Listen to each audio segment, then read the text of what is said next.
Olá, mais uma lição. Lição de número 6, as raízes de Abraão. Com certeza você já parou para imaginar, refletir quais são as suas origens. Qual é a sua hereditariedade, de onde você vem, de qual região se originou a sua família, enfim. Todos nós, em algum momento de nossas vidas, mesmo que não venhamos a mergulhar com profundidade nessa questão, isso é algo que percorre as nossas mentes. E a lição da semana aborda justamente o personagem principal, que é Abraão. Acompanhe comigo o verso para memorizar, que diz o seguinte: Pela fé, Abraão, quando chamado, obedeceu a fim de ir para um lugar que devia receber como herança e partiu sem saber para onde ia. Esse texto está lá em Hebreus, capítulo 11, verso 8.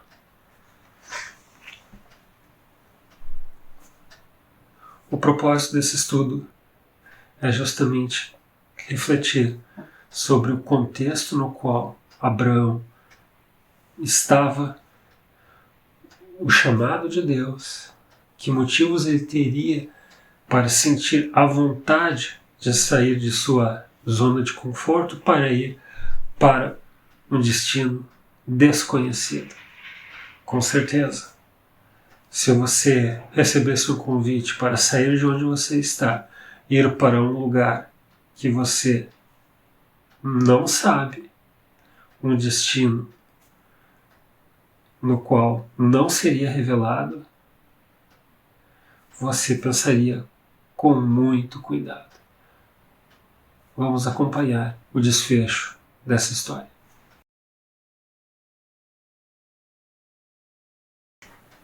Agora, próximo tema de estudo, a partida de Abraão. O interessante é que ao analisarmos o texto, Deus não diz o local para onde Abraão vai, mas ele diz: eu vou te mostrar o local. Veja bem, não é um local geograficamente determinado, mas é um local no qual Deus diz que vai mostrar qual seria a região. Lembrando que Abraão estava saindo de que cidade? Ur dos Caldeus, localizada na Babilônia. E como nós sabemos, Babilônia foi um império marcante, uma região muito desenvolvida, um centro do mundo naquela época. E com certeza, se nós perguntarmos para pessoas que vivem nos grandes centros urbanos, com inúmeras facilidades, com inúmeras conveniências, com uma estrutura de vida, talvez pessoal, familiar, comercial, financeira, muito estabilizada, convidar elas para ir para uma outra região é algo que geraria um bloqueio e uma negatividade muito grande. Ninguém quer sair aonde tudo está funcionando bem. É claro que nós não sabemos se tudo estava funcionando bem para Abraão, mas a região na qual ele estava era uma região muito agradável de ficar. E mais do que isso, ali estava o seu núcleo familiar. Vamos acompanhar aquilo que está lá em Gênesis, capítulo 12, verso 1. Ora, disse o Senhor a Abraão: sai da tua terra, da tua parentela e da casa de teu pai, e vai para a terra que te mostrarei. Viram só? Deus não diz: tu vai para a cidade A, tu vai para a cidade B, tu vai para a cidade Y. Não. Vai para a terra que eu vou te mostrar. Queridos, se Deus tem a iniciativa, se Deus diz para você que Ele vai te mostrar alguma coisa, que Ele vai te conduzir para algum lugar, não tenha dúvidas de que o teu ponto de destino é muito melhor do que o teu ponto de origem. Confie nisso. Olá, meus irmãos, olá, minhas irmãs. Que bom que estamos juntos estudando a lição da Escola Sabatina. Entramos na sexta lição desse trimestre. A lição em geral fala sobre Gênesis, mas hoje, nessa semana, vamos falar um pouquinho sobre Abraão. A partir do capítulo 12 até o 22, nós vamos nos ater a falar sobre Abraão. É o tema central do livro de Gênesis. E hoje, segunda-feira, nós vamos falar sobre a tentação do Egito. Por que Abraão foi para o Egito? Quando Abraão recebe a ordem de Deus para deixar sua parentela lá em Ur dos Caldeus, que era a Babilônia, ele recebe uma ordem de Deus para ir para onde Deus estava enviando Abraão. Quando ele chega em Canaã, leva um susto. Lá estava passando uma grande fome, não havia alimento nem água. Então Abraão por sua conta própria, ele decidiu ir para o Egito. O Egito parecia ser o lugar ideal para fugir da fome e da sede. Mas olha como os egípcios tratavam aqueles que saíam de Canaã.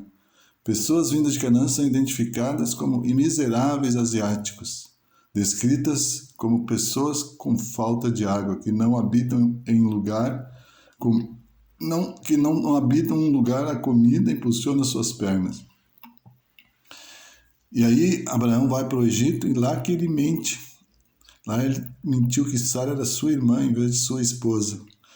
E vejam, Abraão deixou Canaã, contrastava com Abraão, não tinha nada a ver aquele Abraão que saiu de Ur dos Caldeus com Abraão que saía de Canaã. Por quê?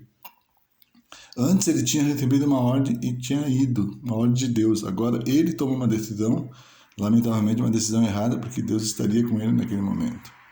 Então Abraão passa a fazer a sua vontade e vai para uma terra que Deus não designou. O Egito tem como símbolo aqueles que são contra Deus, aqueles que se rebelam contra Deus. E não confiam em Deus, mas confiam em si próprios. Por isso, ele tomou uma decisão errada.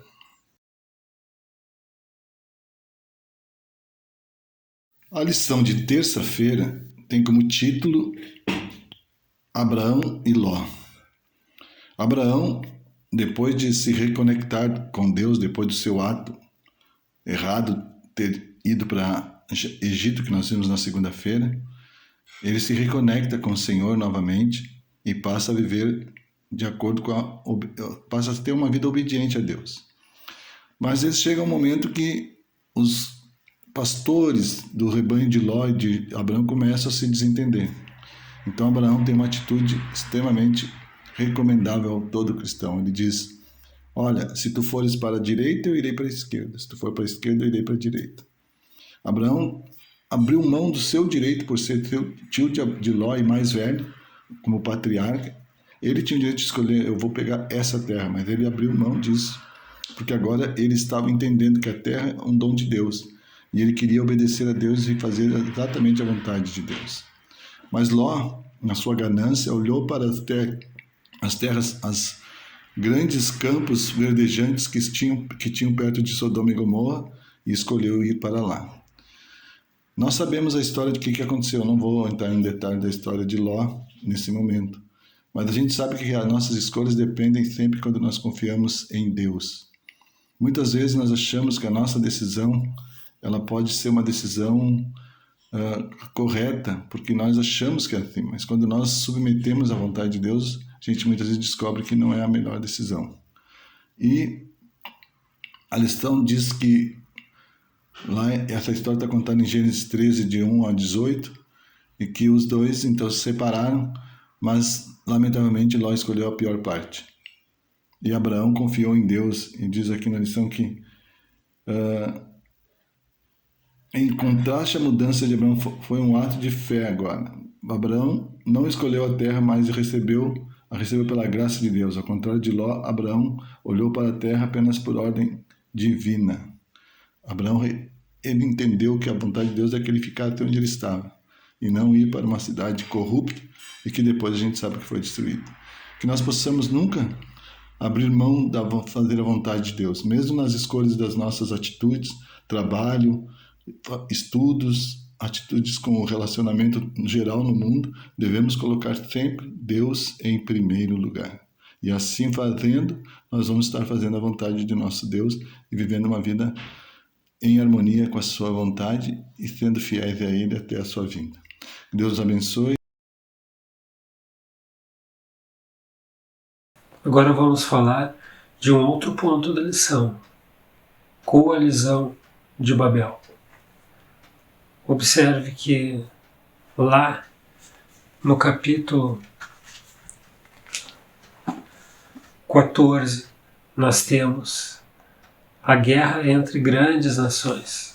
Historicamente, podemos detectar que se chama de um conflito consistente, de um conflito impactante naquela época.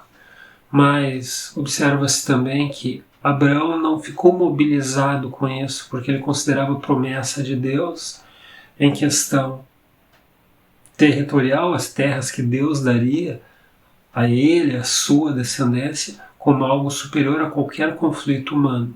Mas, no momento em que o seu sobrinho Ló, isso mesmo, aquele Ló, lá de Sodoma e Gomorra, que havia sido sequestrado, aí sim, aí ele se mobiliza justamente para buscar o seu sobrinho, para fazer o resgate. E qual foi o resultado? Queridos, se Deus está no comando, qualquer resgate que você necessite fazer, Ele lhe dará o exército necessário para que você seja vencedor. E Abraão foi vencedor ao efetuar o seu resgate, ao efetuar o resgate do sobrinho Ló. Confie sempre na provisão de Deus, nas promessas de Deus e no interesse de Deus em lhe colocar como vencedor nas lutas, nas diversas batalhas de nossas vidas. Agora temos um novo personagem na história, Melquisedeque. E o contexto desse estudo aborda o dízimo de Melquisedeque. Ele aparece como um elemento surpresa dentro da história. Mas o que a Bíblia deixa claro é que ele possui prerrogativas sacerdotais, prerrogativas de liderança religiosa. E